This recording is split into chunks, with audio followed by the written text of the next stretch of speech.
All right, it's 6 o'clock. It's Sunday night. It's live from Jeffersons. We're here for the JAG Connection with Spain Park head football coach Tim Vakakis. How you doing today, Coach? Doing good, man. Just nice Sunday night. I'm glad to be meeting the Sunday after the regular season's over. I was going to say, first time in almost 10 years that Spain Park has gotten to practice the Sunday after the regular season. How did it feel, and how were the boys today? Were they have some excitement in their step? Yeah, I mean, this group, they come like businessmen every day. They don't get too high, don't get too low, and so they had a good energy about them. They got their stuff done, and they embraced what we do, and it was a typical Sunday. Just an off-the-wall question here. We fell back on time last night. Gets a little darker at night. What does that do for your practice schedule as you go forward? Because I know you guys kind of go right at it. You do it on the practice field. You don't have the best lights out there, so do you have to kind of change your schedule this week as you go into practice because of the time change? Well, we're going to see. I mean, we're usually off the field before 5, so tomorrow we're going to kind of play it by ear and see what it looks like. We might have to go in the stadium, but Wednesday and Thursday we're in the stadium anyway, Wednesdays and Thursdays. So Monday and Tuesday we're going to kind of play it by ear tomorrow. Not only do you finish the season with a victory, you finish the season undefeated, ranked number 3 overall in Spain Park or in high school football, number 2 in the 6A category. But none of that matters if you don't win next week, right? It doesn't. We talked about it today during our team meeting. I kind of went through all the games all year, and we talked about because we have a meeting every Sunday about the good and the bad on the Friday night game, and we went over each game. And we talked about the score and the good things we did each game, and they set records. And this is the second year in a row where offensively, last year Spain Park offense set the record for points scored a game, and this year the Spain Park offense beat that record. So we talked about a lot of the good things our kids have done, and at the end of that, end of that little setting, I made sure they understood that meant nothing. It's good to talk about at a banquet. It's good to talk about in 20 years, but today it means nothing. So I think the kids got their heads on straight, and I think it's going to be a good week. Well, I think, too, if you go back and you look at the schedule, too, you're 1 or 2 plays away from being 8-2, 7-3 possibly. Still probably making the playoffs, but, you got to get a little bit of luck. The ball's got to bounce your way, and you had to do a few things right down the stretch. Probably, stop a 2-point conversion, get a late touchdown there at Hoover. And then there were another couple close calls along the way. I think every special season has those moments that you can go back and look and pinpoint, a moment, man, if that didn't happen our way. Or I think about Big Terrence Cody blocking the field goal against Tennessee. Cam Newton that year that they beat Bama, the guy punched the ball out when Bama was about to go in and take even a bigger lead. Nobody's ever seen a ball roll 40 yards down the sideline straight and stays in bounds. Yes. Right. Every special season you can go back and hand pick those moments. And you just never know when that moment's going to be. So you always got to try to make sure we're executing at a high level. Real quick, once you give an update, we weren't on last week because there was a Halloween party here, but unfortunately you lose Mitchell Frazier to an injury in the Chilton County game. A lot's been reported on Facebook, but how is Mitchell doing? I mean, he's been a big part of this team, not only this year, and I know he's going to continue to be a big part of the team. His leadership's going to be something this team relies on going forward. Yeah, I mean, he came today, so a lot of the guys were glad to see him. That hurts.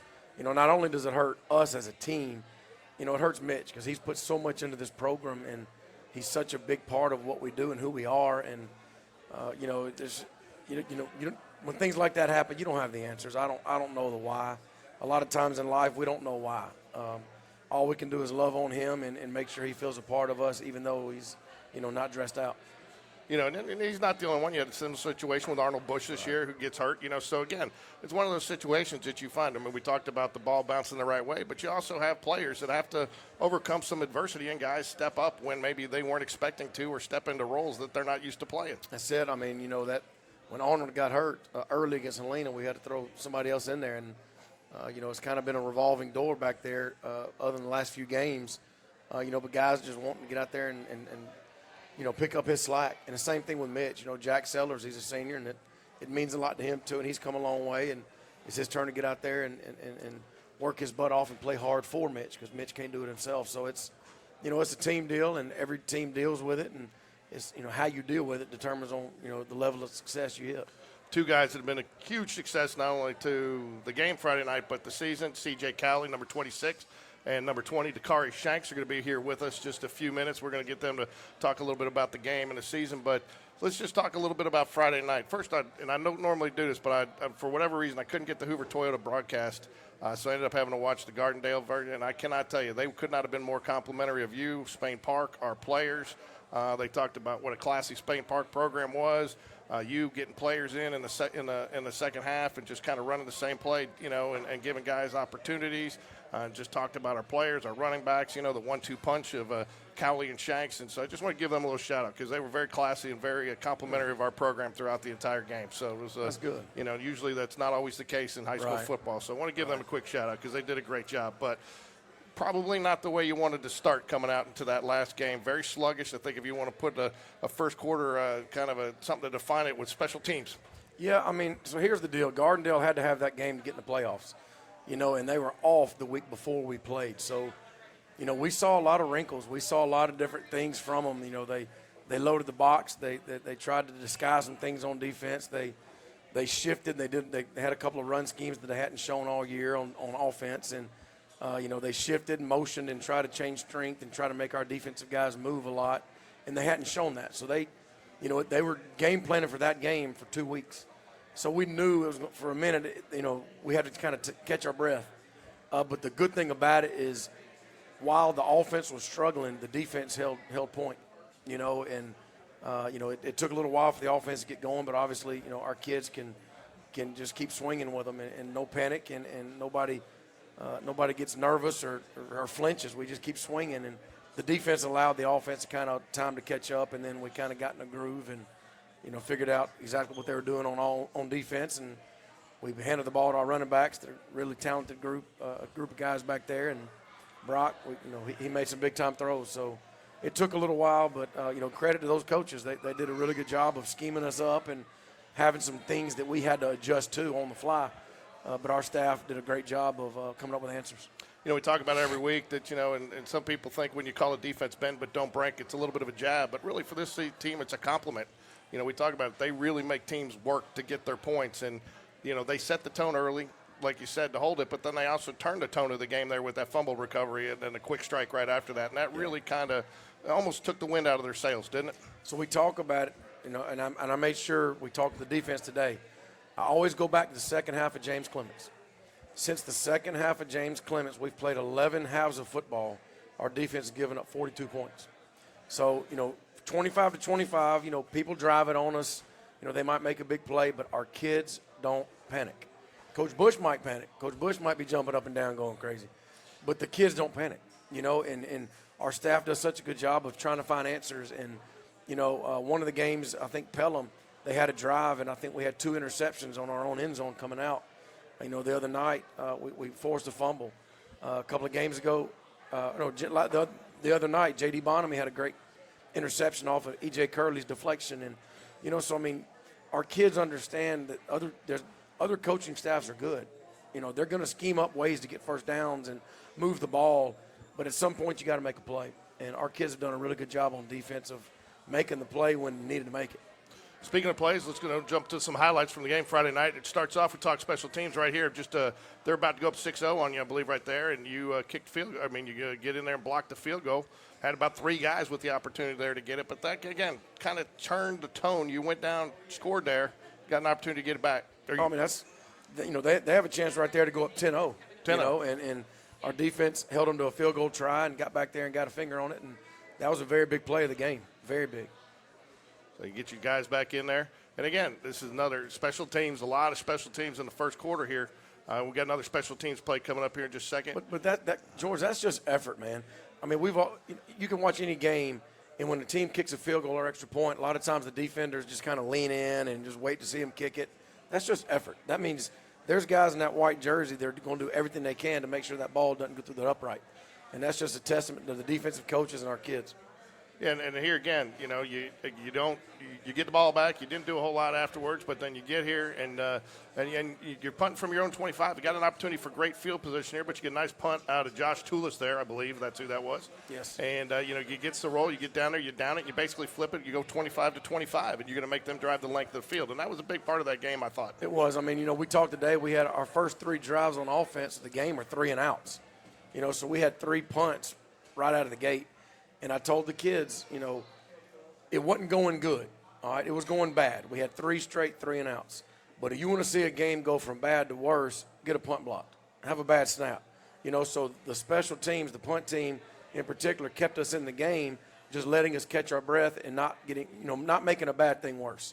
So Josh did a great job. Lutenbacher with a great snap 3 times, and, he did flip the field. I want to thank everybody real quick here at Jeffersons, one of our biggest crowds yet. You still got time to get here and join us tonight. And if not, we'll be back again next week after, hopefully, regardless, we'll be back, but hopefully after a playoff victory. But again, let's get on with some plays here. Here we go. We got another Brock Bradley's going to drop back. And again, nice use of a guy out of the backfield there when, again, things weren't right open for you, off the normal play. So you got a little creative there and slipped the guy out of the backfield, got him open to kind of get the ball moving there. Yeah, we just – if you watch our offense, we do a lot of eye candy, a lot of movement, a lot of trying to get guys out of position. And, anytime you have somebody like Brock Bradley, he's going to put it there. If somebody's open, he's going to get it to him, And Henry does a really good job of catching the ball. I wish he wouldn't have run out of bounds, but that was a big play. So, again, I don't think he scored. I think he missed a field goal. But, again, this is really the story of the night was the 2 running backs. They really kind of was the spark that your offense needed. There's no doubt. That was CJ Cowley there. He gets in there. The hole's not there. Does a nice job bouncing it outside and just beating the defender one-on-one and getting there. And I think if he gets right past there, it's a touchdown. Yeah, look, those 2 guys, it's very, very few teams around here have 2 guys like those guys. And, they're different guys. One's quiet and one don't shut up. But they're such good kids. They're different in terms of what they bring, but they love their teammates and they work their butts off and they want to score. They want to help. They want to do their part, and they're talented kids. Unfortunately, I don't have the clip of the previous play. It didn't come through on huddle all this, but so you got a fourth of about 9 or 10 here, right? Yes. And then I think they jump off sides. But did Josh Toulis pass that on purpose because he knew they jumped it off sides there? Because he passed it. And No. We had a fake punt right there. Oh, you did have a fake punt called. Okay. We rolled the dice. We said let's fake it, and they blew the whistle dead because they had 12 men on the field. So that moved it up from being 4th and 9 to 4th and 4. And they jumped off sides. And this is something you've had success with. I've kind of highlighted. I hope you don't mind, but other people have got the film to it. Yes. But you guys have had a lot of success with this motion here. And more importantly, not only have you had the success jumping them off sides, is your guys have executed right. Because if one guy doesn't execute this right, it becomes a false start on you, correct? It does. And that was a big play of that drive. And, if they wouldn't have jumped, we would just call the play and try to get 4 yards. So there you go again. Here you got, I think this Dakari Shanks right there, just finding a hole. And, he was just a load the other night and really finding just open space and really keeping those legs moving, there's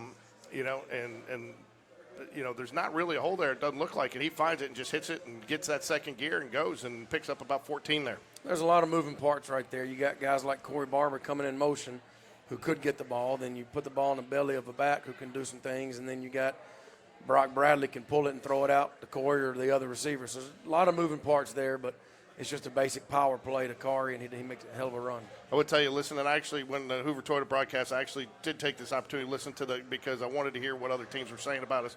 And that's one thing they said is that, as soon as Dakari Shanks goes out, you can't take a breath because in comes CJ Cowley. And they are a little bit different, like you say, and then he goes out, and now you can't take a breath. Most defenses take a breath when you see that number 1 running back of the other team go out. They really can't do that with Spain Park, can they? No, you can't. And Corey does a lot of dirty work. It's heck, it's not fun tackling him for 4 quarters, and you got CJ he shakes a little bit and, got really good hands. And, one thing about CJ, he's done more on our team in terms of going in motion, being split out wide, going downfield to catch passes, catching passes in the flats, getting the ball on sweeps, getting the ball up the middle. He actually threw a touchdown. So, when guys like CJ are as talented, you just got to figure out ways where they can help a team, and CJ does it. Anyways, here I think you're going to get Dakari in the end zone here on this one again. Just CJ. CJ. I'm sorry. That's and again, CJ. Just keep those legs moving, and he gets there. They called him short. They call him short. They called him short, but did. he wasn't. He wasn't. So we were about to call sneak, but then our coach was like, "Coach, let CJ get this one," because he had that. They called him. I said, "All right, let's change it." So we ran power and let CJ get it. But I thought, but again, there was. If you look at it here, there's no hole there. When he gets in there, and they fit it up pretty good. Yeah, there's nowhere to go, and even the end down there blocked for him, who continues to block from his knees, and he gets there. I thought he got in there too, but then that's where you get the touchdown. He cleans it up there, but we won't give you a hard time on that one, CJ. Here's a fumble that comes in. The next time is when we make sure CJ got his. But no, that was a great job by Ethan Boykin, a junior defensive end who he plays with so much effort and a high motor, and he was chasing the ball and he popped it out. Again, this is a big play in this game, too, because I believe it's 7-6 now at this point, right? Correct. And if he doesn't make this tackle, it's an 8-10-yard gain here off of a second and 12 where they're about to get the first down. And, again, you get an opportunity here to get the ball back on their side of the field. And, again, I'd like this call here. Go for the jugular right there. Go right to Corey Barber with the touchdown. Take your chance right there. If you look at that play, all right, if you pause it as soon as the ball snapped, go back to the beginning of the play. If you see it, and that's a 9-man box. So there's no doubt they're trying to stop the run. So as soon as Brock takes the snap, puts the ball in his belly, those safeties trigger, and there's 9 guys in the box to stop the run. There's no run game you can have with a 9-man box. And Corey just made a great route. Brock put it on him just like Brock does, and that was a big play for us. Yeah, I think too. I think they you could tell with their defensive scheme, they were going to take the pass. They were going to take Brock out of that game. They were going to make you beat him to run. When you'd had success running the ball, even against some of their fronts, that opened up the pass, and then you had to become a little bit more balanced as the game progressed. It did, and this play right here kind of opened it up. And we talk all the time about the last 5 minutes of the first half and the first 5 minutes of the second half being a real big transition period. We scored 14 points right here towards the end of the first half, came out the second half and scored as well. So that transition period for us has been such a big moment for our kids all season. But this isn't necessarily look at the pocket that Brock Bradley has got to throw here, okay? As a quarterback, you got to love that, right? And then I think that the success in this play came from 2 things. Your offensive line giving him time because this is a little bit of a slow developing play. And 2, Corey does a nice job. Looks like they're in a zone here, but he finds the seam between 3 defenders, and then Brock just threads the needle for him. He does. This is a 2-minute drill. We got the ball back with about 50 seconds left, no timeouts. So we said, let's try to put the foot on the gas and try to get some points. And Brock makes a really good throw. Corey makes a catch. And then the very next play, we hit it and got down there again. But anyway, we had a penalty, so we had to just go into the half and take a knee. But this was a good third down call, third quarter on the opening drive that Brock just – not many people make the throw. That's why I put this in there. You and I are on the same page there. You don't have many high school quarterbacks, especially juniors, that can make that throw, that distance with that accuracy. From the left hash to the bottom of the right numbers, like that. That's just that's a big time throw. That's a risky pass too, because if he gets it all just a little bit too much air underneath it, a little bit doesn't have the zip he needs. Well, that guy can come underneath and it's 6 the other way. You've never met Brock Bradley. There's no pass that's risky to him. All right, it gives me a heart attack. But Brock doesn't know what a risky pass is. That's what makes him great. And here's the same thing again. We just sent some motion with Corey, and it's just a simple power play. The line blocks it, and CJ hits the hole north. That's one thing he's gotten better at is running downhill, running behind those blocks right there. Yeah, you get your linemen downfield to get to their next level blocks. And again, that's the difference between this being a 3-yard gain and about a 25-yard gain there. Right, and it just CJ hits it, and he doesn't get touched till 10, 12 yards downfield, and that's just a great job by the O-line and fullbacks, and then just, let those guys do what they do. And he drags 3 guys with him, which you got to love to see as a coach. No doubt. And this is, Dakari running downhill sweep, and, he just runs behind his pads, and when he runs behind his pads, it's tough to get him down. Again, nice little cutback. Hole's not there. He cuts back, finds the hole, follows his blocker, gets it in there, and stands up in the end zone. Right. There's some more eye candy, but it's just power to Dakari. And he just that's the one Brock. Yeah, Brock, I don't know. Yeah, Brock. Nice little read there. Picks Brock it up. decided to pull that one and go out the back door. But those are one of those things like, Brock, what are you doing? So again, another good play, Brock. One of those deals. Another nice little throw on the run here. Yep. Gets out of the pocket, shows his good footwork here. Who's he throw this to? Weston Brock. He's had a couple of really big catches. And Weston Brock, though, gets the Mitchell Frazier I got caught from behind award there because he gets caught at the one, should have been in. And then I think this is the one you gave it to yes, that CJ. was the one CJ got it. So, correct. Again, here you go. This is 2 plays in a row here that I believe it's Dakari. Yep, that was Dakari on the power, and then we came right back to it, same play. Same play, 12 yards, back-to-back plays, 24 yards, 2 plays, hard running, Very good blocking, hard running. This is the one right before the last play of the third quarter where CJ just has just outstanding effort, dragging people, and that was the play that led us into the fourth quarter. And as they're coming over to me, because we're going down the other side of the field, Brock walks up to me and he said, "Coach, that's that weight room." Yeah. You know, just that was simple run right there where CJ's running through tackles, kept running, driving his feet. As Brock's coming, he had this big smile on his face. I thought he was going to ask me, you know, "Coach, let me throw it," but he didn't this time. He didn't this time, but he did throw it on this one. This, again, another nice play to CJ here. Yeah. CJ does a nice job making the defensive end think he's going to block, slides in behind him. Because, again, you go to the wrong side of that defensive end, that play gets blown up, right? You really got to run it right. Does a nice job sliding underneath, gets it, and just. Another example of just getting guys the ball in space and make people come tackle him. You know, another thing, too, you pick it up here from the end zone view. I thought CJ did a nice job. He turns it upfield a little bit. A lot of guys want to string that out, and then the sideline comes into play. He kept the sideline, and he made it a one-on-one battle, and he ended up winning that battle. He did. And, you know, like I said, you know, anytime you got kids like that, you get the ball to them and let them do what they do. So, and there it is. And Jaguars finish off the season here, 10-0, region champs as we head into the playoffs. So kind of sum up Friday night. You got a lot of guys in, which I think was probably nice for you. You know, you got to play some guys. I think who's the running back you brought in at the end? I'm sorry, his name escapes me right now. Well, Nikhil Ragsdale had a carry. Caden Comer had a big fourth down run, got the first down. Freshman J.D. Thompson got a carry. Nick McKissick, another freshman, got a carry. Senior Charleston Gray got a carry. So they all Charleston Gray's the one I was thinking. Yeah, they all kind of got in there, man, and it was good to see. And Nash Davis got to see some reps again. You know, you hope you don't need to call on him, but it's nice to get him some reps just in case and build for the future. So kind of sum up, though, you know, I know it was their senior night too, so it's hard to – you want to celebrate, but you also did it with some class. Again, their commentators mentioned that you got out of there and you kind of – so what was the message kind of the guys in the locker room and on the bus after the game? Well, I mean, I've been on the other end of that of those games a lot of times in my 24 years, and you know, you never want to do that to kids. So whenever we have a chance to you know, let off the gas and do it the right way, we do it. You know, because Coach Eads is a good friend of mine. He's a good guy, and he does a really good job. You know, the message to our kids now is just, you know, you see all these kids talk about win 5. You know, win 5. You know, and I made sure they understood today it's not about winning 5. Because the teams that concentrate on winning 5 don't get there. We got to get better today. And tomorrow we got to get better again. And, you know, you can't play a game 5 unless you get to 4. You can't get to 4 unless you get to 3. Can't get to 3 unless you get to 2. So we're not talking about winning 5. We're talking about us getting better tomorrow. You know, get back in the weight room in the morning. Just keep doing what we do. Just can't worry about game 5. We got to worry about tomorrow. Well, we're going to talk about the playoffs again here in a minute, but we're going to bring up Dakari Shanks, senior running back, and CJ Cowley, who's what? CJ, what are you, a sophomore?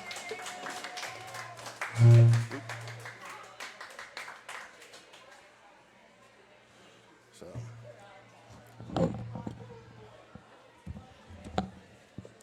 there's yours, Dakari. CJ, you first rule. There's one rule today. Can you hear? Dakari? Oops. There you go. Can you guys hear? Yes, sir. You guys good? Yes, sir. All right. Hey, the one rule for you though, CJ. No Peyton Thorne talk today, okay? Last time I had John, you were dissing on Peyton Thorne, so we're not going to talk about Auburn today. Coach V's prohibited that, okay? Yes, sir. So congratulations, guys, first on a great season. And, you know, Dakari, everybody tells me you talk a lot, and you're the big jokester on the team. But when it comes to game time, man, you are laser focused. Is that the truth? I mean, Yes, sir. Yes, sir. Do you kind of create a little? Can you guys hear? Did I mess it up? Do you guys do you create a little levity in the locker room for the guys when the tension's building up? Do you kind of get them relaxed and get them ready to go play? Yes, sir. Got to, Coach. Got to. Okay. Hey, so tell us real quick. Give us an update. Your brother Derek is playing at Coffeyville Community College with Jamari Mosley, right? They playing at Dodge City. Dodge City. I don't know. I already asked that. Sorry, Dodge City. I don't know why I got that in my head today. Tell us how he's doing this season real quick. Let's get an update on your brother. Oh, he doing good. I think he got about like 3 rushing touchdowns. And he getting a good amount of play time.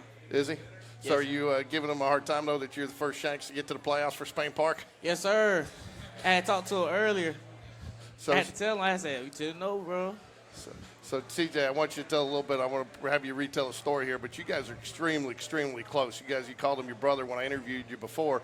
But tell that story. You came up as an 8th grader, and I think you got hit so hard you didn't know what to do, and you talked. And Dakari here told you, no, you got to stay on the field, man. Yes, sir. I got pulled up my 8th grade year, practicing with him and playing scout team, and then I got to practice with the ones one day, and got hit so hard in my chest, bruised my sternum.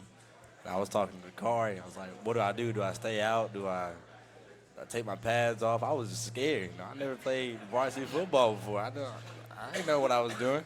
So I asked Dakari. He told me just practice that play out, and he just took over the practice for me. And it was after that, I just went home, relaxed. I didn't know what to do. Thought football was over for me. I never got hit like that before. So I'm not, and I'll tell you, watching you guys, I'm not sure which you guys get more excited doing. If you get more excited when you score, or if you get more excited when the other guy scores. Which one is it? I mean, both. But Yeah, I'll probably say probably both. And trying to see Kari hit that 1,000 yards rushing mark, and just knowing that we doing this thing together, and seeing him score and I score, knowing like nobody gets mad whoever scores, just know we do it together. Now, not to dwell on anything that negative happened, but you did have a couple of rough games to start the season, a couple fumbles and stuff. First guy in your year was this one though, right here. So what did he do to kind of help you through that? Because you've gotten past that, and you really ended up having a good year. A lot of players could let that go the other way. How's Dakari here kind of helped you get through that and grow as a player this year? He talked to me like a big brother. He tell me like, move past it, move on. One fumble don't determine the player you are. One bad thing don't determine the player you are. He talked to me, went back out there, tried to do my thing.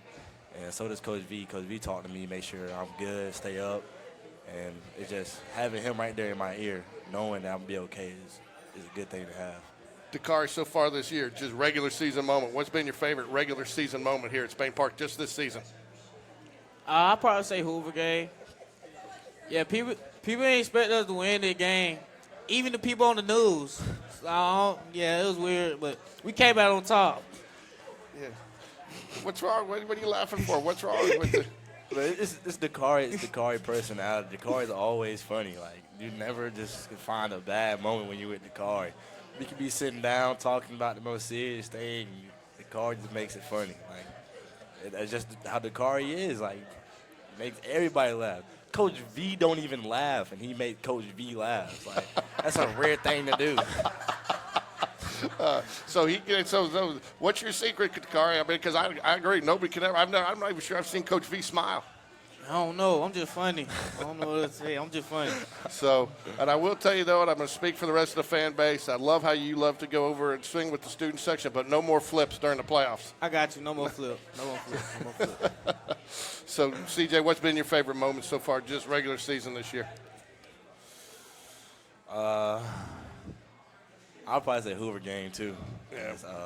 Having that experience and that crowd, that fan base, and probably my diving catch I made when Mitch, it was a double pass. Oh, yeah. Brought to Mitch, and then he threw it to me, diving in the end zone in the corner, and seeing the crowd go crazy. That was probably the best moment right there, I would say. Dakari, you had a big night the other night. You know, it looked like, and I've heard just the shows we've done with Coach V, last couple of games, you know, you guys have really been able to take the air out of the game by running the ball. And the offensive line's like, give it to our backs, give it to our backs. It's not something we've been able to do in the past. You know, how does it make you feel when your offensive line has that much confidence in you to take on that responsibility and say, give it to our backs, they're going to get it? It feels good. You know what I'm saying? I mean, they trust me. I trust them. That's all I got to say. What about you, CJ? Yeah, it feels great, you know what I'm saying? Having an O-line that really trusts in you and believe that you'll get this, you'll get that first down, that feels good. And we love our O-line. We got that connection, that good connection. Something I've seen you guys both grow at throughout the season this year is your blocking. You know, and I think Coach V stresses that. You know, and I know, you know, no one player is any more important on the team than the other. Everybody's got their job to do, but quarterback can't pass if he's on the back, and if he's not passing, it's harder for you guys to run. You guys seemed, as the season went along, you took a little extra pride in making sure you kept Brock Bradley standing up. What kind of led into that this year for you guys and helped you evolve into that mentality? Basically just having to do our job, like not just running the ball, but also blocking so we can protect Brock. You know, do what we got to do. Or if it's a jet sweep, we can block for our wide receiver, whoever run the ball, and protect them, make sure they go score. So who's faster, you or CJ? Me. I don't know. No, there's no doubt about that. It's me. No. Dakari, you're not in this. But I'm going to go ahead. I pat Dakari on the back when he came in. I think he's stronger. He's got a little bit more on his frame, huh? I mean, who cleans more? Who's got the power clean? Dakari. Dakari. There's no if we're talking about speed and agility, it's me. We're talking about weightlifting in this car. Looks like a gorilla over here. Hey, so Dakari, congratulations. You're committed to Troy. You're going to sign early with the early signing period. Yes, sir. So talk a little bit about your recruitment, just a little bit. I don't think that's something we don't get to talk about a lot. And I mean, it's kind of a wild and it's exciting, but it's also tough to do sometimes when the season's going on. So talk just a little bit about your recruitment and what made you choose Troy. I say Troy was the only college that was like texting me 24/7, checking on me every morning, and that was it. Basically, that what made me decide just from there. Like they they showed had you the love. love. They showed me love early. Yes, sir. And I know you're getting. I know you probably can't. I don't know if you can talk about it with your age, but you've gotten some inquiries and some looks. And is college is something that you want to play at the next level? Is that something that's a goal of yours? Yes, sir, most definitely. I want to get to NFL. That's the main goal. So I talked to all the players that come on here, and every coach will tell you still haven't played your best football yet, right? I'm sure Coach V tells you the same thing. What do you guys need to do this week to prepare to play your best football next week? Take it day by day. Get better day by day. Don't worry about the fifth game, fourth game, like you said. Just get day by day and then worry what we got to do that day to get better. CJ? Buy in at practice and start fast. We can't do what we did Gardendale in the playoffs. That's not our football. We start fast, keep the foot on the gas, and just score. Defense stops, 3 and outs, and just go do our thing. So you guys probably haven't seen it now. Again, this is something that's a little bit different, a little bit interesting because you make the move to 6A this year, you make the playoffs. You're seeing a team that you probably have never even seen before, much even heard about, McGill Tulane. So how do you prepare for somebody that you barely don't know much about? Doesn't matter. It's a faceless opponent. Yes, sir. Just practice. You know what I'm saying? We'll see when we get there. Yes, sir. Yeah, faceless opponent. We're not really worried about what they do. We worry about us. Worry about how we do at practice, how we look, how we pay attention to film. Really, we don't really worry about who we play. We just worry about how we do. We do our own thing. Get in that weight room every day and do our right stuff. So did you get in on that touchdown? I did. I don't know why they say I didn't. I most definitely got in that touchdown. I got up and looked at him. I said, "You sure I wasn't in?" He said, "Your knee was down." I said, "I guess." And I just walked away. I scored next play though, so we good. That's one thing I've noticed about you guys. With the success that you've had at some of the chunks, you guys are business. I don't see a lot of trash talking out of you guys. Maybe you do it and you can't hear it, but, you basically, you go, you run the ball, you tackle, you get up, you get back to the huddle, you do it again. You guys kind of both let your play do the talking for you. Yes, sir. I just don't see no point in trash talking. I mean, it's not making me a better player of me trash talking you. I'm just trying to play football just like you are. I'm just trying to win a championship just like you are. So I'm scoring me a touchdown, you score your touchdown, I mean, what's the point of me talking trash? I may talk trash at the car now, like at practice. We may do that, you know what I'm saying? Like, you slow, you this, but I don't. Coach, we just teach us the right things. We've been in the program the right way, not trash talking and stuff like that. Yeah, and I do know you trash talk when you're when you're with the boys, just having a good time in the locker room, just for fun. So, hey, I saw you kind of laugh when I said you weren't going to get the Mitchell Frazier Cut from Behind award, but did the team give you a little hard time on that because you were so wide open out there? But that guy did make a nice tackle. But did they give you a hard time? I saw you laugh. A little bit. It was a little bit. It's just certain players, and they were just like, "Bro, what happened?" I was like, "I don't even know. I can't even tell you what happened." He just got me. I mean. I don't even know. It's really just the same thing. So who's your position coach? Coach Barry. Coach Barry. And he's new this year, right? No, second. Okay. That's the wide receivers coach is new. Sorry, Simmons is new. So talk about how he's helped you guys develop and what he means to you guys as football players. Oh, Coach Barry, that's like a big brother to us, He makes sure we got everything we need, And he's the type of person like we lean on, like we look at, like not as a coach, but as a big brother, a mentor, as just somebody that basically one of us, like as our age, and he's not too old, but we still talk to him like he's a coach and adult, and we still respect him. But it's just that bond we have. When we have a bond with a coach like that, you practice better, you just connect more. Dakari? I say I've been with him since 10th grade. I say at first I wasn't talking to him at all. I wasn't talking to him at all. I would just go to practice. I wouldn't talk to him. He'll try his hardest to get me to laugh, and I wouldn't laugh. Like, I just want to talk to him at first. Then as the season went by, we had built a connection, and ever since, just been. So who's better, you or your brother? Oh, I'm better. Tell him. Tell him. I'm better. I'm better. I'm glad you didn't have to think about that one too long. So, oh, geez, I was expecting a little bit longer answer out of that. I thought you'd think about it. I thought do you talk to your brother every day? Is he helping you? Does he watch your games? I know he's got games too. Does he come back and watch the games, watch you play? You go watch him play. You guys kind of give each other tips, give each other a hard time when they got caught from behind. Yes, sir. He'll give me tips like the next day, like after the game, or as soon as the game over, I just see a text from him, and he'll be like, "Good game." Then he'll tell me what I need to work on and what I need to fix. Do you talk to Derek as much as you use tight, or is it just you and Dakari? No, I talk to Derek a lot too. He makes sure I'm on my P's and Q's, make sure I get my work done. He texts me and talking about some, you should have hit this cut, you should have bounced outside. I'm like, well, how do you know that? Like what? I didn't even finish the game yet, and you texted me. Like I come back in the locker room and pick up my phone, and I see a text from it says Older Shanks, and then he just you should have hit this cut, and then sends me a screen recording of the cut. I was like, all right then, I guess I'll go back and look at it. So, hey, I know you're tight with Mitchell Frazier. You did Mondays with Mitch with us. So give Mitch, say something to Mitch there about, what he's meant to this team and, what he's going to do for you. Because I know you guys are relying on still his leadership and his, he's going to be working with the wide receivers. But give Mitchell a little shout out there. I know he's hurting. It's Money Mitch, he loved Money Mitch, I pray for him. I pray for a fast recovery. And just thank God it wasn't anything worse and that it was anything like super, super bad. But we're going to bring it home for Money Mitch. Derek, Dakari, sorry. Keep talking, Derek. We love you, Mitch, man. We're going to hold it down for you. All right, tell him. So you guys are both not only leaders in your position group because you're pretty much the two, but talk a little bit too. We've seen a little bit more of the fullback, tight end, whatever you want to call them back there. He's been doing some leading block for you, and that's really been helpful. Like Ryan Brazil, Connor Grebb, I believe. You've had Harrison Gregory that gets back there some. Those guys, are you tight with them? Because I know they've been a big part of y'all's success this year. Yeah, I buy them food, so.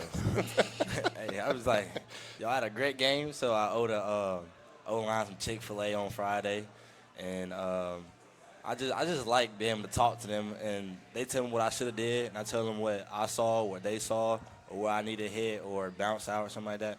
It's just being able to talk to them, and they can talk to me, so that's what I like. Dakari? Like every Friday or before the game, they'll just come up to me like, "We got you today, bro. We got you. And I'd be like, "All right." I said, bet.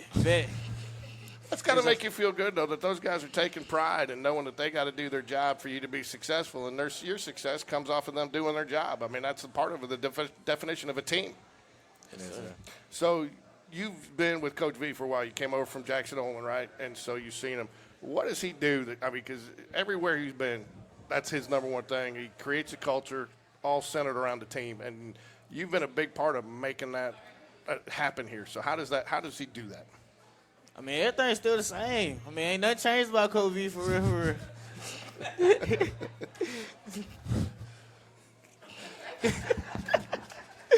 I see what you mean there. I see what you mean, CJ. So what's the one thing that you'll do on the practice field or football field that drives Coach V nuts? Palms up. Palms up. Everybody says it. Palms up. I'll say palms up. Everybody says it. Palms up. I got to ask every player. Palms up. Or walking. Walking. Palms up or walking. Or not knowing your assignment. So, all right, guys. Well, I want to thank you guys for joining us. And today on the JAG Connection here, we're going to get Coach V back up. I want to wish you guys both the best of luck in the playoffs and congratulate you guys on a great regular season. Thank you.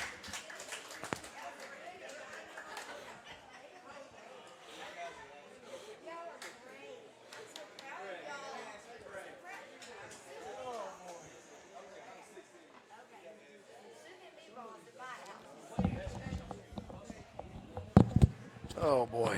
That's got to make you feel good, though, to hear that you haven't changed, that you just keep doing it the same way. So I don't know if the people can see it, but in honor of Coach V, I did my Coach V tee today, so I shaved. So my wife wasn't real happy. And just like it takes a while for Coach V to grow this out, this is not something overnight. Teams that go undefeated in the regular season and turn team doesn't happen overnight. This is a product of 3-4 years of determination, building, hard work, a plan in place. Guys like Jack Kendrick, Caldwell Bussey, Jonathan Bibbs, Hudson Cahalan, those guys, Evan Smallwoods, Evan Bishop, those guys. I mean, this is a combination. This team, even though they did it on the field this year, this was a function of multiple years of work. Yeah, there's no doubt. I mean, that first group of seniors, Jack Kendrick, Caldwell Bussey's, they meant a lot to this program because they did it right, and they laid the foundation. A lot of their classmates left when it wasn't going well, and they stayed because they love Spain Park. And, that next group of seniors last year, Connor Langston, Hudson Cahalan, those guys, Jonathan Bibbs. We talked all year last year about moving the needle. I mean, everybody likes to work hard. Everybody likes all the feel-good stuff. But at the end of the day, this world is based on results. And at some point, results have to happen. And last year, seniors moved the needle by finishing out the season with 5 straight wins and, almost cracking the top 10 and, finishing 7-3. So last year's seniors had a lot to do with this year's success. And then this year's senior group, obviously they're setting the bar high. They're setting the bar and hopefully leaving a legacy behind them that other groups are trying to achieve. So, everybody who's come through our program has done it the right way, and we talk all the time about doing it together. I mean, it's no one person is better than the next, and that's what we try to live by. We try to stay consistent and love on them, and and so far so good this season. But it's because of a lot of hard work by a lot of kids and a lot of coaches.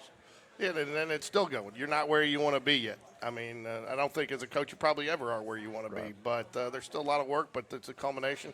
Going to put a playoff bracket here. I know there's a condition, as Norman Dale and Hoosier said, there's conditioned tournament to play, not to talk about the next step until you climb the one in front of you. The one in front of us for this week is McGill-Tulane coming out of the South, a 4-seed in the region. But they're not a 4-seed, are they, Coach? No, this is a very good program. I mean, their head coach was assistant coach at Hoover for a long time with Rush Probst. So he's been around football a long time, and, they're going to be well coached. They're going to have their guys playing hard, and there's a private school down there. They got a lot of smart kids, so they're able to do a lot of different things scheme-wise. And so, they play a lot of really good football down in Mobile.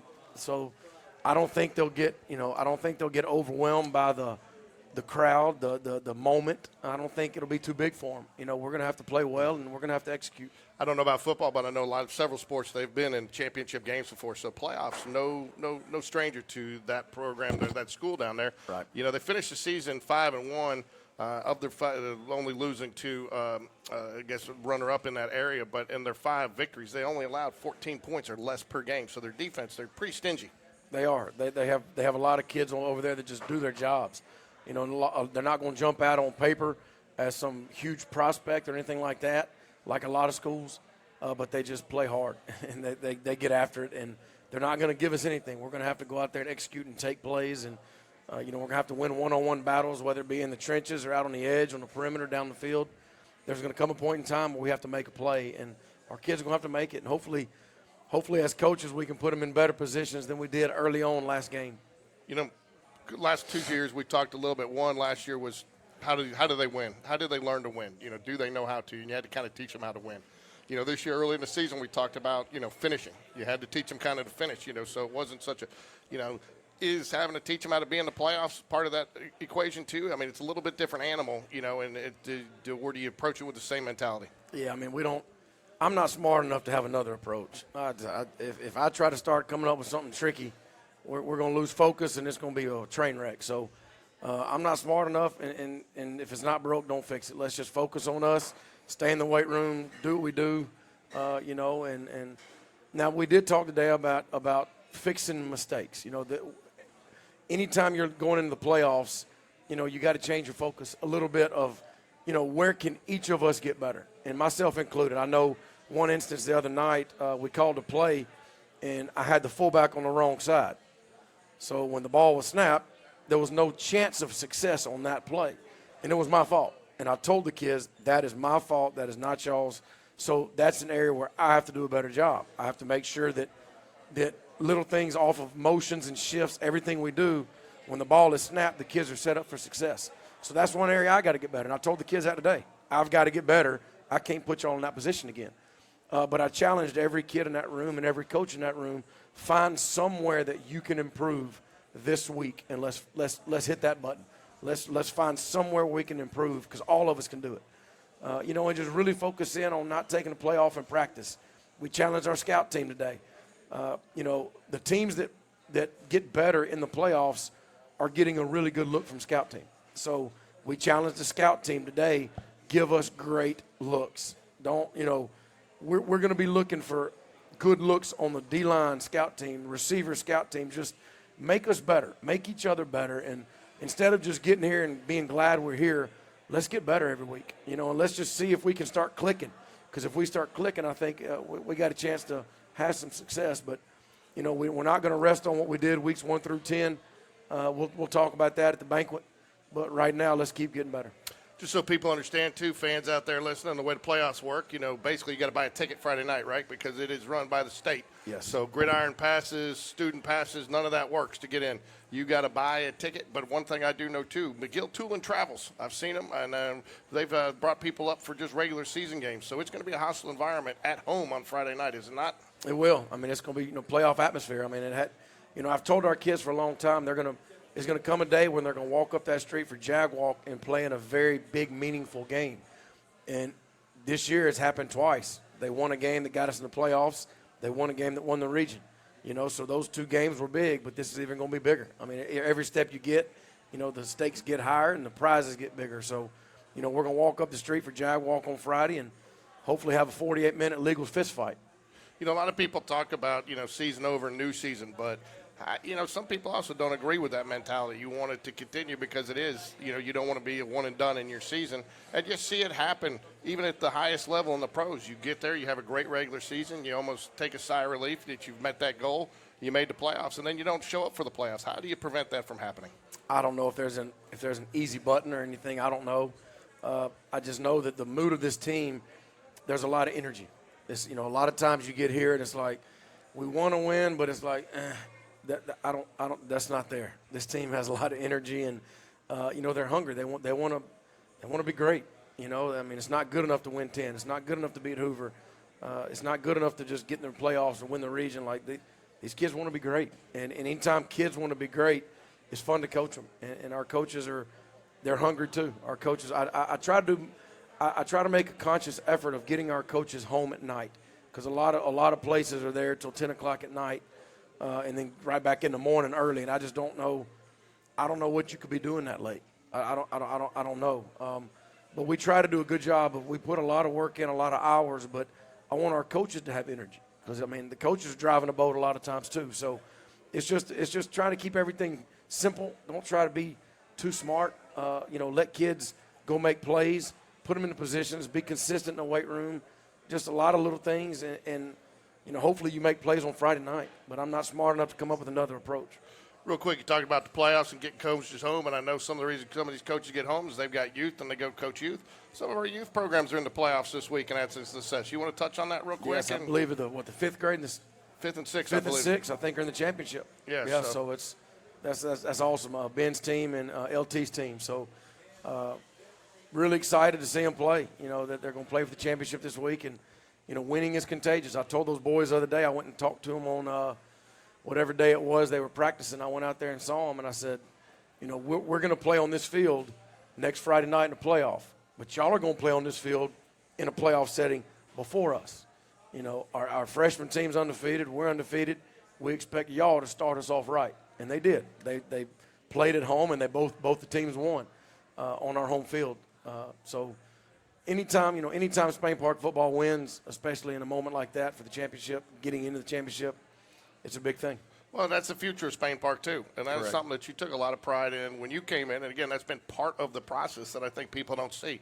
You got involved with the middle school. And Matt Bowden actually comes up and coaches with you, and he's got involved at the high school level. You both have gotten involved at the youth level to make it one program, which is really what all JAG Connection's all about. And so there's got to be a little bit of personal gratification there to see some of that coming to fruition and some of the success that you're having, and that's the future, that fifth and sixth grade team. And before that, the third and fourth. And, I know they didn't have the playoff success the others did, but they're strong too. So there's the future of Jaguar football is bright. It is, and I told a reporter this the other day, other night after the game. He asked me, and I told him, I said, Spain Park's got good people. Our kids are good kids because they come from good families, not because we're coaches and we're trying to lead them. Yes, we're trying to lead them, but they're good.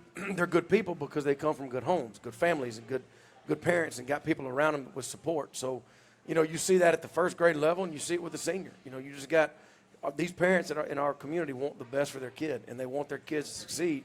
And my hat's off to them because our parents let our coaches coach them. And sometimes it might not be pretty. Sometimes it might not be the best. Sometimes it might be loud. Sometimes it might be mean. I don't know.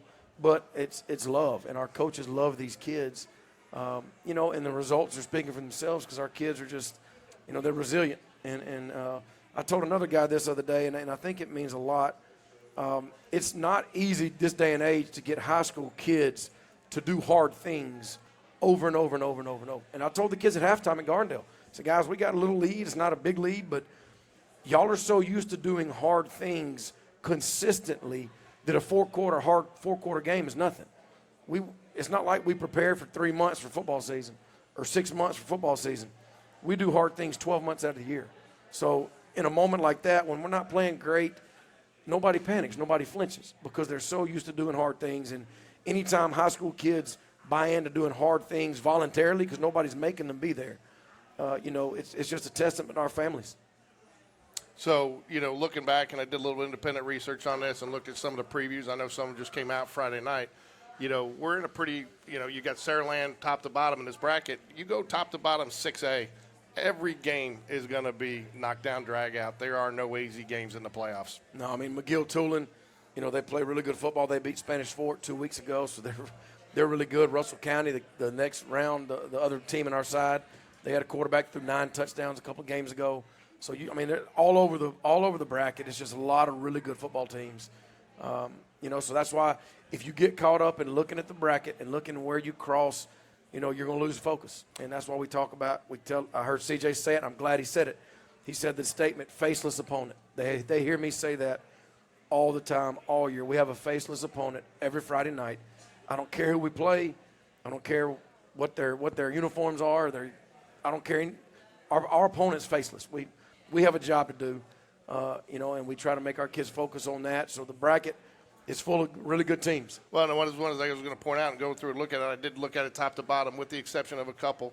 A 4 could be a 2. There's a lot of tiebreakers in there. A lot of those teams finish with the same record in their area and in their region.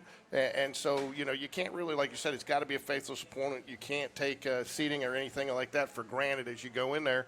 One thing I do want to point out, too, for people, the way it works, Spain Park will host this Friday night. If they're fortunate enough to move on, you don't know because you don't get to go. No team goes on the road twice the first 2 weeks, right?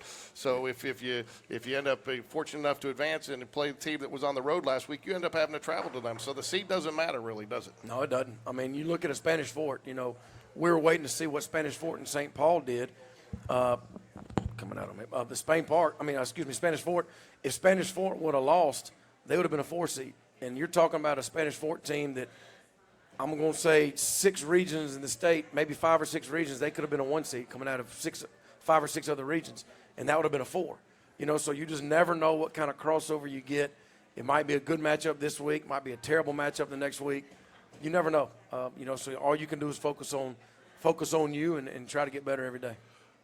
So you got game week. What's the preparation like? Normal routine, lifting in the mornings, the regular practice schedule for the week? Same as it's been since August 1. Nothing's gonna change, and we're gonna lift in the mornings and meet, and we're gonna practice 8th period and get out of there by 5 o'clock. Wednesday and Thursday we're out of there by 4:15ish. So we're not there all night. We'll have 3 early mornings, Monday, Tuesday, Wednesday. So nothing changes. We're going to get our 4 lifts in, and next week we're going to max. So it's just the same thing over and over and over, and I think that's yielding results. So as long as it ain't broke, we're not going to fix it. And what we talk about this every week. What do you need to do? We always talk about later in the week are keys to victory for Friday night, but what are your keys to success this week in preparation? I think we got to just start fast. I know CJ said something about it. We got to start fast. We can't wait till second quarter. We didn't get a first down in the second quarter the other night, and that hadn't happened all year. We just missed on some shots. We didn't block it up correctly. They loaded the box. They were doing some different stuff, and it took us a minute. So nobody panicked, but at the same time in the playoffs, you can't do that. You know, you can't not get a first down. That's defense having to go right back out there, you know, a bunch. So to their credit, they held their own. But playoffs, you know, we talk all the time about not getting do-overs. You know, you miss a pass, or you miss a blitz, or you miss a run or something that doesn't work, you don't get to redo it. You know, it either hits or it doesn't. You know, so it's just a sense of urgency in the playoffs that if you get a chance to make a play, you got to make it. Health-wise, you know, I know we've talked about Mitchell Frazier being out, lost Hunter Bush for the season. I know sometimes you can't be specific because of the HIPAA rules, but how are we healthy going into – what's our health status going into I mean, this game? look, week 11, nobody's perfect. You know, everybody's got bumps and bruises, but, you know, I think a lot of it goes into our weight program. The kids are just – their bodies are made for a heavyweight fight, you know, and now the bones that are breaking and stuff like that, you know, obviously you can't – that's just God moving, and we don't have answers for that. But, you know, so far so good in terms of health. I mean, we got some bumps and bruises that we're trying to get kids to Friday and get them to therapy. But, you know, we just got to get them ready for Friday nights, and hopefully they'll be healthy and ready to roll on Friday. I think it would be remiss if we didn't talk about, as we talk about the health, one of the things that I think we do have in Spain Park that, and I know everybody brags about it, but I think our sports medicine team and our athletic trainers, Sarah Lynch and Tabitha and Nate, I know are three of the big ones. They spend a lot of time. You talk about getting home early. A lot of them don't get home early because they're giving treatment long after getting there early. Talk a little bit about the importance that they are to the program, because you probably aren't where you are today without them either. Oh, there's no doubt. I mean, the thing about our training crew is these kids love them. You know, these kids, if they know something's wrong or they don't feel right, they go to them and they're going to be honest with them. Sarah might say, "You're fine, get back in the game," or might say, "All right, come out," and they'll come tell me, "Coach, you can't go." So that level of honesty that they've built with those kids is valuable, you know. And these kids know they love them, and they're not going to put them in harm's way, and they're going to take care of them. And you know, she's a mom to a lot of our kids, and Tabitha's a mom to a lot of our kids, and it's good for these kids to have a mom somewhere in the building, so they don't have to worry about coaches barking at them all the time. They can go in there and, you know, get loved on by a mom. But they're great. They're awesome people, and they do such a good job. And there's a lot of trust with our coaches and them. If they come to us and say, "Coach, he doesn't need to go," he can't go. You know, so these kids, they're not going to be put in harm's way, but they're going to do everything they can to get them out there and keep them playing. I got to test it out. I have a daughter. She got a concussion a couple of years ago. Sarah's, you know, came and said, you know, she's got to come out. And I mean, you trust her when she tells you, because, like you said, she shoots straight with you, and she'll be honest with you. And so, one of the things I think that's been really, really exciting to watch is what you've done not only for this football program this year, but the entire student body. There is so much enthusiasm, and it's carrying it to their own programs. Cheerleading, you see a little extra pep in their step, and that's hard to believe with Morgan Lambert, with all the enthusiasm that she brings, you know. The student body, I mean, my daughter has been to every game except for one because she had the ACT the next day, you know, and they've been on the front row. These students are staying through the game. And talk a little bit about the fever around Spain Park right now with the student body about the excitement of hosting a playoff game this weekend. I don't know. I've said it from the beginning. High school football is not just about the kids on the field.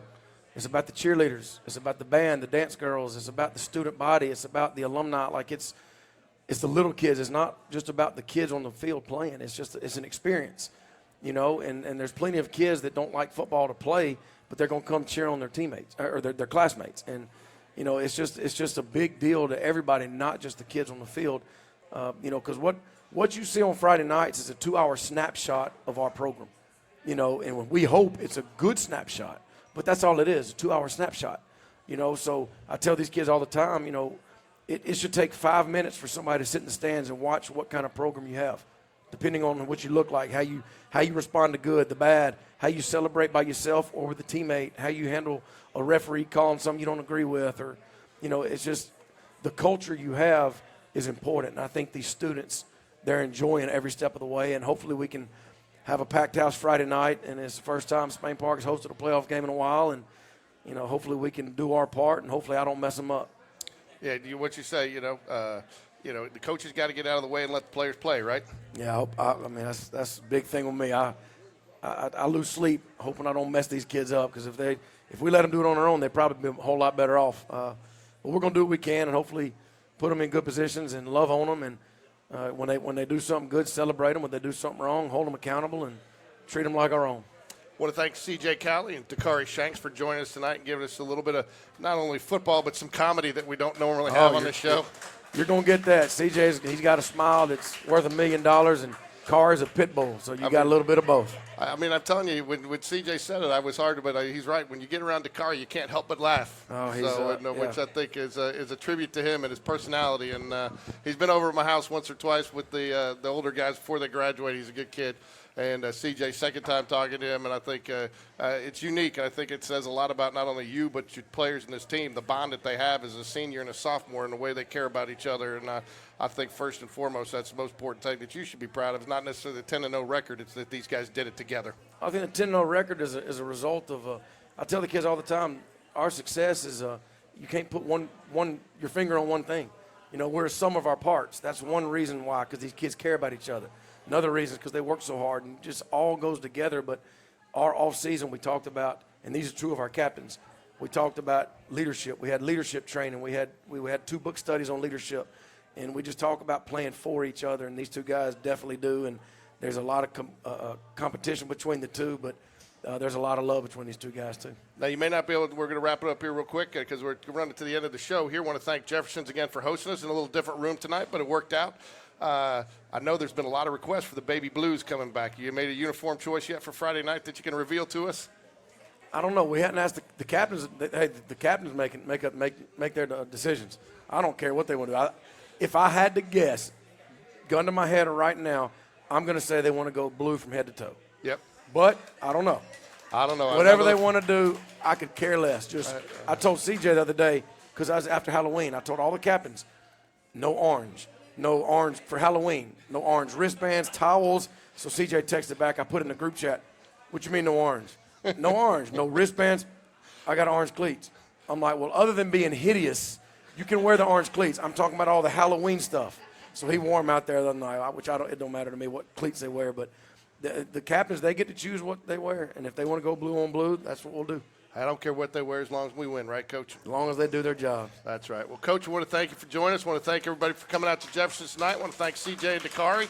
And we look forward to seeing you here next week, hopefully after another Jags victory. Either way, we'll be here for another Jag Connection. Thanks again, Coach. We want to wish you best of luck this week and a Jag victory. And let's get everybody out there Friday night. This is one we want everybody in the stands because we're going to need that could be our 12th man. That's it. We need everybody. Go Jags. Go Jags.